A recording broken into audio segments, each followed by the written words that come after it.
Hello മച്ചന്മാരെ, നമ്മളിപ്പോൾ നിൽക്കുന്നത് കർണാടകയിലാണ്. കർണാടകയിൽ നമ്മളൊരു ജിഞ്ചറിൻ്റെ തോട്ടത്തിലാണ് നിൽക്കുന്നത്. നമ്മൾ പള്ളിയിലായിരുന്നു നല്ല സ്റ്റേയും കാര്യങ്ങളെല്ലാം ചെയ്തത്. നമ്മളിപ്പോൾ ഒരു ജിഞ്ചറിൻ്റെ തോട്ടത്തിൽ നിൽക്കുകയാണ്. ആ ജിഞ്ചറിൻ്റെ തോട്ടത്തിലേക്ക് വന്നതാണ്. അപ്പോൾ ഓണറിൻ്റെ അടുത്ത് ചോദിച്ച് ഓണർ ഇതിനെപ്പറ്റി എല്ലാം ഷൂട്ട് ചെയ്യാൻ വേണ്ടി പറഞ്ഞ് നമ്മൾ ഷൂട്ട് ചെയ്യാൻ വേണ്ടി വന്നതാണ്. ഇതിനെപ്പറ്റി പറഞ്ഞു തരാൻ വേണ്ടി ആൾക്കാരൊന്നും ഇല്ല.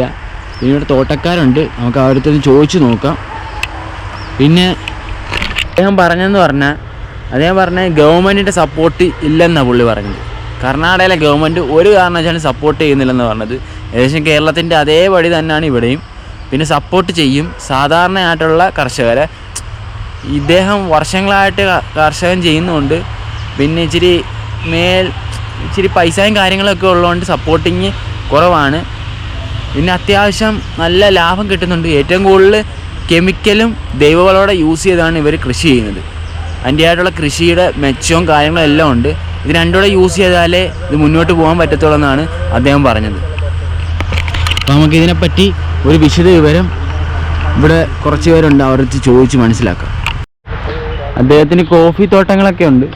പിന്നെ കോഫി തോട്ടമുണ്ട്, പിന്നെ കുരുമുളകുണ്ട്, ചോളമുണ്ട്, ഇഷ്ടംപോലെ തോട്ടങ്ങളാണ് ഇവിടെ എല്ലാം. ഇപ്പോൾ അറേബ്യക്കാണ് ഇവർ പറിച്ചുകൊണ്ടിരിക്കുന്നത്. അറേബ്യക്ക് പറിച്ചുകൊണ്ടിരിക്കുകയാണ്. പിന്നെ ഇവിടെ ഏറ്റവും കൂടുതൽ കൃഷി ചെയ്യുന്ന അറേബ്യക്കും റോബസ്റ്റായാണ് കൃഷി ചെയ്യുന്നത് തന്നെ.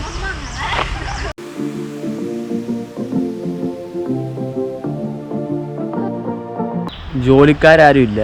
പിന്നെ ഉള്ളതെന്ന് പറഞ്ഞാൽ മറ്റേ കോഫി തോട്ടത്തില്ല അവരാ. ഇത് നട്ടവരാരും ഇവിടെ ഇല്ല. അവരിനി കുറച്ച് ദിവസം കഴിഞ്ഞിട്ട് ഇത് വിളയെടുക്കാൻ മാത്രമായി വരത്തുള്ളൂ. ഏകദേശം ഇവിടെ വരേണ്ട ആവശ്യമില്ല ആരും. വെള്ളം വിടാനുള്ള ഓസും കാര്യങ്ങളും എല്ലാം ഓട്ടോമാറ്റിക്കാണ്. വെള്ളമെല്ലാം ഓട്ടോമാറ്റിക്കായിട്ട് അടിക്കുന്നത്. ജോലിക്കാർ പൊതുവെ കുറവാണ്. പിന്നെ ഉഴുതു മറിക്കുന്നതെല്ലാം ട്രാക്ടറും കാര്യങ്ങളും എല്ലാം. മൊത്തത്തിലൊരു ന്യൂ ജനറേഷനായിട്ടുള്ളൊരു കൃഷി രീതിയാണ്. അല്ലാതെ ഇവർ പാരമ്പര്യമായിട്ട് ചെയ്ത കൃഷി തന്നെ വീണ്ടും മുന്നോട്ട് തന്നെ കൊണ്ടുപോയത്. അങ്ങനെ നമ്മൾ വീഡിയോസും കാര്യങ്ങളും എല്ലാം എടുത്തു കഴിഞ്ഞ് നമുക്ക് പിന്നെ അറിയാമല്ലോ എവിടെ പോകാൻ കഷ്ടകാലം കാര്യങ്ങളൊക്കെയാണ്. അങ്ങനെ മുതലാളി വീഡിയോയും കാര്യങ്ങളെല്ലാം എടുക്കാൻ പറഞ്ഞ് പുള്ളി ഫുൾ സപ്പോർട്ട്. പിന്നെ കാര്യങ്ങളെല്ലാം പറഞ്ഞു തന്ന്. പിന്നെ അദ്ദേഹം പറഞ്ഞ എനിക്ക് വീഡിയോയ്ക്കകത്ത് വരാനുള്ള താല്പര്യമൊന്നുമില്ല. പിന്നെ അവിടെ സ്റ്റാഫ് വല്ലതും ഉണ്ടെങ്കിൽ അവരുടെ ചോദിച്ച് മനസ്സിലാക്കാൻ പറഞ്ഞു കാര്യങ്ങളെല്ലാം. അപ്പോൾ ഇവിടെ സ്റ്റാഫും കാര്യങ്ങളൊന്നും ഇല്ല. ജിഞ്ചർ നട്ട സ്റ്റാഫൊന്നും ഇല്ല. കോഫി തോട്ടത്തിൽ മാത്രമുള്ള സ്റ്റാഫ്. അവരുടെ അടുത്ത് പിന്നെ കോഫിയെക്കുറിച്ച് നമുക്ക് അറിയേണ്ട ആവശ്യമില്ല. ഏകദേശം നമ്മൾ കാര്യങ്ങളെല്ലാം അറിഞ്ഞ് കോഫിയെക്കുറിച്ച്. അപ്പോൾ ഓണർ പക്കായ. ഓണർ ഏകദേശം 20 വർഷമായി ഇതിനകത്ത് തുടർന്നിട്ട്. പിന്നെ അച്ഛൻ ഏകദേശം 100 വർഷത്തോളം ഇവിടെ 100 വർഷത്തോളം അച്ഛനാണ് ഇതിൻ്റെ ഫുള്ള് നോക്കി നടപ്പുകാരൻ. പുള്ളി ഇപ്പോൾ ജീവിച്ചിരിപ്പുണ്ട്. ഏകദേശം 100 വർഷത്തെ പാരമ്പര്യമുണ്ട് ഇവർക്ക് കൃഷിയിൽ. ഇവർ ചൈനക്കാരാണ്. ഇവർ മറ്റേ ഗോൾഡൻ ടെമ്പിളിൽ വന്ന് അങ്ങനെ ഇവിടെ വന്ന് സെറ്റിലായതാണ്. പിന്നെ കർണാടകയിലെ ഗവൺമെൻറ്റും കാര്യങ്ങളൊന്നും സപ്പോർട്ടും കാര്യങ്ങളൊന്നും ഇല്ല. നമ്മളിനി പോകുന്നത് പെരിയപട്ടണം എന്ന് പറഞ്ഞ സ്ഥലത്താണ്. പെരിയപട്ടണയിൽ അവിടെ മറ്റേ പുകയിലെ പറ്റിയുള്ള കുറച്ച് കൃഷി രീതികളുണ്ട്. ഇപ്പോൾ പുകയിലെ പറ്റിയുള്ള ഭയങ്കരമായ വിഷയങ്ങൾ നടക്കുമ്പോൾ അതിനിടയ്ക്കൂടെ നമ്മൾ പുകയിലെ പറ്റി പഠിക്കാൻ വേണ്ടി പോവുകയാണ്. ഏറ്റവും കൂടുതൽ ഉൽപ്പാദനം നടത്തുന്ന പെരിയപട്ടണയാണ് പുകയില. അപ്പോൾ അതിനെപ്പറ്റി പഠിക്കാൻ വേണ്ടി അങ്ങോട്ടേക്ക് നമ്മൾ പോവുകയാണ്. അങ്ങനെ ഫാമിൽ നിന്ന് ഇറങ്ങിയിട്ട് മൈസൂർ പെരിയപട്ടണ ഹൈവേ കൂടെ പോവുകയാണ്. നമ്മൾ കൂടുതൽ ഹൈവേ കൂടെ പോകുന്നത് തന്നെ. ഉൾ റോഡിൽ കൂടെ പോകാൻ പറ്റും, പക്ഷേ എവിടെയാണെന്ന് ആരും പറഞ്ഞു തരുന്ന പോലും ഇല്ല. അത് ഹൈവേ കൂടെ പോയാൽ മതി. ഉൾ റോഡിൽ കൂടെ ഒന്നും പോകണ്ട. ഉൾ റോഡിലെല്ലാം വന്യജീവികളും കാര്യങ്ങളെല്ലാം ഉള്ളത്. ആ വഴിയൊന്നും പോകണ്ട. ഇനി അവരുടെ സ്നേഹം കൊണ്ടാണ് അവർ പറഞ്ഞത് എനിക്കറിയത്തില്ല.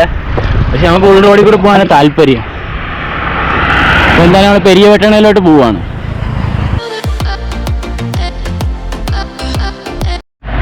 കൂർഗ് ഗാർഡൻ സർക്കാരിൻ്റെ ഇതെന്ത് വലിയ ബിൽഡിങ് കെട്ടി പടുത്താനുള്ള സർക്കാരിൻ്റെ പുതിയ പദ്ധതി.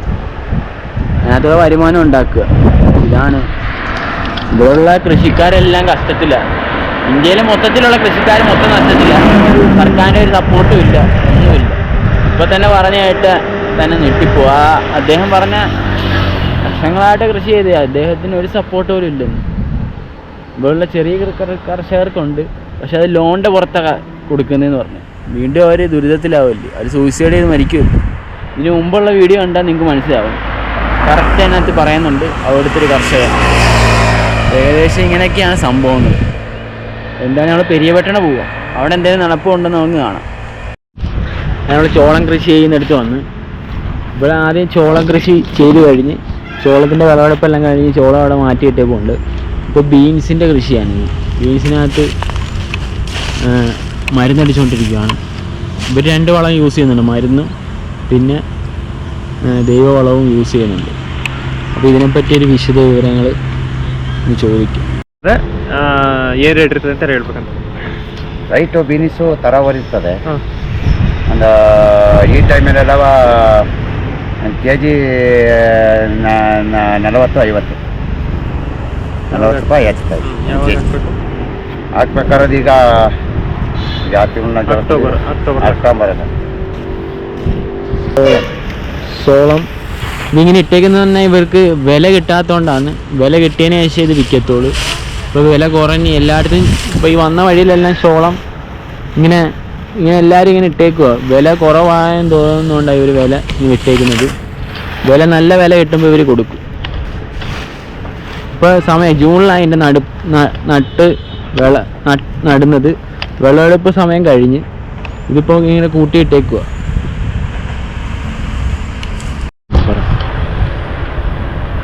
ಜೋಳ 8 ಎಕರೆಗೆ ಹಾಕಿರೋದು. 8 ಎಕರೆಗಾಗಿ 3 ಲೋಡ್ ಜೋಳ ಹಾಕಿರೋದು. 3 ಲೋಡ್ 300 ಚೀಲ 300 ಕ್ವಿಂಟಲ್. ಗವರ್ಮೆಂಟ್ ಸಪೋರ್ಟ್ ಇರುತ್ತಾ? Support full support. ಇದು ಬೆಲೆ ಹೆಂಗೆ ಇருக்கு? ಬೆಲೆ 2 ಬೆಲೆ ಕಮ್ಮಿಯಾ? ಕಮ್ಮಿ. ಹಿಂಗೆ വരുന്ന 2,500 വരുന്ന വഴിയെಲ್ಲ ಸೋಳ ಇರುತ್ತೆ. ಸೋಳ ಎಲ್ಲ ರೆಡಿ ಮಾಡ್ಬೇಕು. ರೆಡಿ ಮಾಡಿ ಮಿಷಿನ್ ಕೊಟ್ಟು ರೆಡಿ ಮಾಡ್ಬೇಕು. നല്ല വില ഇറുക്കെ കൊടുക്കും. നല്ല ಜೋಳ ಎಲ್ಲ ಮಾಡಾದ್ಮೇಲೆ ಕೊಡು. നല്ല വില കിട്ടുമ്പോൾ അവർ കൊടുക്കുമെന്നാണ് പറഞ്ഞത്. അപ്പോൾ വില കുറവായണ്ട ഇങ്ങനെ ഇട്ടേക്കുന്നത്. ഇവിടെ എല്ലാം സോളവും ഉണ്ട്, എല്ലായിടത്തും റെഡി. അങ്ങനെ നമ്മൾ രണ്ടും കൽപ്പിച്ച് ഹൈവേന്ന് ഒരു ചെറിയ റോട്ടങ്ങ് കയറി. ചെറിയ റൂട്ട് കയറി പെരിയപട്ടണം പോകുന്ന ചെറിയ റൂട്ടിലോട്ടങ്ങ് കയറി. ഇവിടെ ഈ വഴി കയറിയപ്പോൾ മൊത്തം കൃഷിയുടെ ഒരു പൂരം തന്നെ. ചോളക്കൃഷി, ടുബാക്കോ കൃഷി, അങ്ങനെയുള്ള കൃഷികൾ മാത്രം ഈ ഏരിയയിൽ മൊത്തം. ഒന്നാമത്തെ കാര്യം ഭാഷ മനസ്സിലാവുന്നില്ല. രണ്ടാമത്തെ കാര്യം ഇവിടെ ഉള്ളവർക്കാർക്ക് വിദ്യാഭ്യാസം കുറവാണ്. വിദ്യാഭ്യാസം ഉള്ളത് 2-3 പേരേ ഉള്ളൂ. പിന്നെ ഈ സ്കൂൾ പിള്ളേരും അവർ പിന്നെ സ്കൂളിൽ മലയാളം പഠിക്കുന്നുണ്ട്, അവർക്ക് മലയാളം അറിയാം. പിന്നെ ഇംഗ്ലീഷ് ആർക്കും അറിയത്തില്ല ഇവിടെ ഉള്ളവർ. പിന്നെ എന്നാലും കുഴപ്പമില്ല, നമ്മൾ ചോദിക്കും. ഇത് ടുബാക്കോ കൃഷിയുടെ അവസാനിച്ചെന്നാണ് പറഞ്ഞത്. ഇതെല്ലാം നമുക്ക് അന്വേഷിച്ച് നോക്കാം. ആവശ്യത്തിന് കൃഷിയുണ്ട്, ആവശ്യത്തിന് പട്ടണങ്ങളും ഉണ്ട്, എല്ലാ ഡെവലപ്മെൻറ്റും ഉണ്ട് കർണാടകയിൽ. ഇവിടെ ഏറ്റവും കൂടുതൽ സപ്പോർട്ട് ചെയ്യുന്നത് ചെറിയ കൃഷിക്കാരെയാണ്. വലിയ കൃഷിക്കാരെ അധികം സപ്പോർട്ടിങ്ങും കാര്യങ്ങളൊന്നുമില്ല. പക്ഷേ എന്നാലും സപ്പോർട്ടിങ് ഉണ്ട്. പക്ഷേ അതിനുള്ള ഗ്രോത്തും ഉണ്ട് അവർക്ക്. അപ്പോൾ അതിൻ്റേതായിട്ടുള്ള ഗ്രോത്ത് കർണാടകയിലുണ്ട്. അപ്പോൾ അതിനുള്ള മെച്ചങ്ങൾ അവർക്കുണ്ട്. പെരിയപട്ടണ ആ ഭാഗത്ത്. ഇനി അവിടെ ബാക്കിയുള്ള സ്ഥലത്ത് എങ്ങനെയാണെന്ന് എനിക്കറിയത്തില്ല. അപ്പോൾ അങ്ങോട്ടേക്ക് പോവുകയാണ്. ഗൂഗിളിൻ്റെ ലിസ്റ്റിനകത്ത് പോലും ഇല്ലാത്ത സ്ഥലത്തൂടെ നമ്മൾ പോകുന്നത്. ഗൂഗിളിൻ്റെ ലിസ്റ്റിനകത്ത് പോലും ഇല്ല ഈ സ്ഥലം. അപ്പോൾ എന്തായാലും നമ്മൾ ഈ വഴി തന്നെ പോകുന്നത്. അത് ഒഴുക്കിയിട്ടേക്കുക അടുത്ത കൃഷിക്കുള്ള. പിന്നെ മൂടിയിട്ടേക്കുന്നത് ചോളമാണ്. അടുത്ത കൃഷിക്കുള്ള കള ഒഴുക്കിയിട്ടേക്കുക.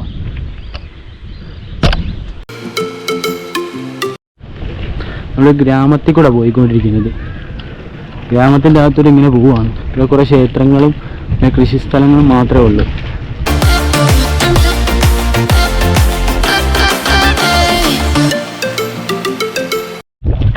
ഈ ഏരിയയിലുള്ളവർക്ക് കന്നഡ എഴുതിയത് പോലും വായിക്കാൻ അറിയത്തില്ല. പിന്നെ ഞാൻ എങ്ങനെയൊക്കെ വായിച്ച് പിടിപ്പിച്ച് കൊടുത്ത് എല്ലാവരും വായിക്കുന്നതോട് അത് കേട്ട് ഞാൻ വായിച്ച്. ഇതുപോലും വായിക്കാൻ അറിയാത്ത ആൾക്കാർ ഇവിടെ ഉള്ളത് ഈ ഗ്രാമത്തിൽ. ഈ ചോളം കണ്ട, ഇത് പൂ വന്ന് കിളിച്ചുകൊണ്ടിരിക്കും. ഇതിപ്പം ഒക്ടോബർ മാസമൊക്കെ ആകുമ്പോൾ ഇതിൻ്റെ വിളവെടുപ്പ് തുടങ്ങും. അവരിതിങ്ങനെ വാരി എടുത്തിട്ട് ഈ മിച്ചേനാഥൻ ഇട്ടിട്ട് പൊടിയാക്കും. പിന്നെ വേസ്റ്റും കാര്യങ്ങളെല്ലാം ഇപ്പം കൂടെ പോയി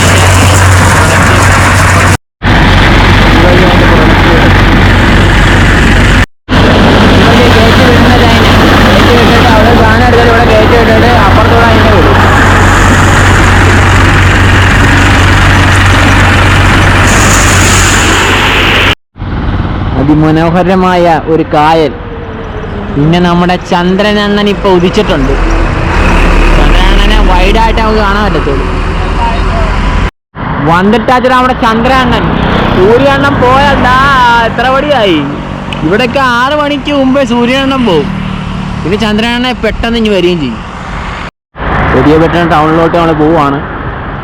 ആ ടൗണിലോട്ടുള്ള ഹൈവേ റോഡാണ്. മറ്റേ ചെറിയ റോഡിൽ കൂടെ നമ്മൾ ചാടി ഹൈവേ വന്ന് നേരെ ഒരു മസ്ജിദിലോട്ട് പോവുക, ഒരു പള്ളിയിലോട്ട് സ്റ്റേ ചെയ്യാൻ പോവുക. പെരിയപെട്ട ടൗണിൽ തന്നെയുള്ള ഒരു മസ്ജിദാണ്. ആ മസ്ജിദിലോട്ട് നമ്മൾ പോവുകയാണ്. അങ്ങനെ നമ്മൾ ഇന്നും സ്റ്റേ ചെയ്യുന്നത് പള്ളിയിൽ തന്നെയാണ്. പള്ളിയിൽ നമ്മൾ നിസ്കരിക്കാൻ വന്നപ്പം ഉസ്താദ് ഒരു ചെറിയ റൂം റെഡിയാക്കി തന്നായിരുന്നു. പള്ളിയുടെ തൊട്ട് പുറകിൽ തന്നെ കാണുന്ന ഒരു ചെറിയ റൂമാണ്. ആ റൂമിലാണ് നമ്മൾ സ്റ്റേ ചെയ്യുന്നത്. ഉസ്താദ് ഭയങ്കര സപ്പോർട്ടാണ്.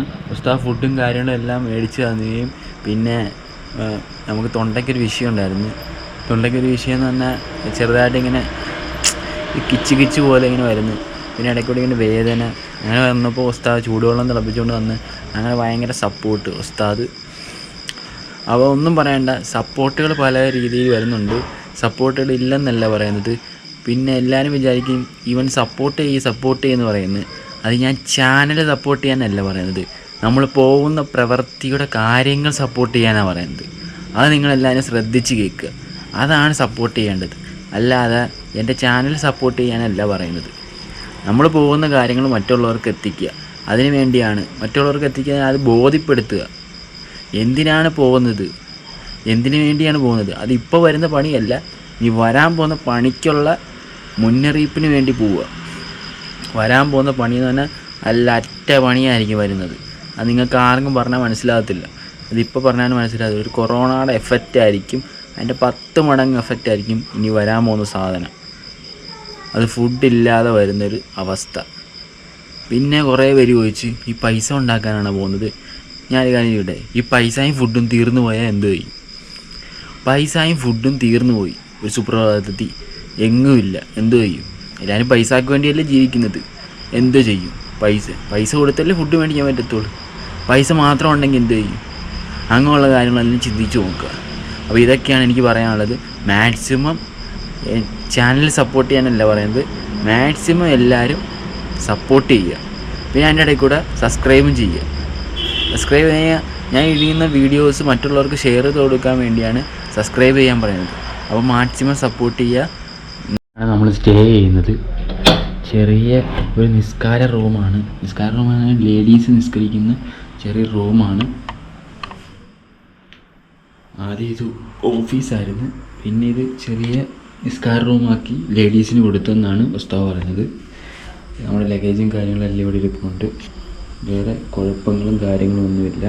ഇത് നമുക്ക് ചൂടുവെള്ളം ഉസ്താദ് തിളപ്പിച്ചുകൊണ്ട് തന്നെ ചെറുതായിട്ട് കിച്ചിട്ടുണ്ടായിരുന്നു. കുടിക്കാനുള്ള വെള്ളങ്ങളെല്ലാം കൊണ്ട് തന്നിട്ടുണ്ട്. വേറെ കുഴപ്പങ്ങളൊന്നുമില്ല. മാക്സിമം സപ്പോർട്ട് ചെയ്യും. അപ്പോൾ എല്ലാവർക്കും ഒരു ബിഗ് ബൈ.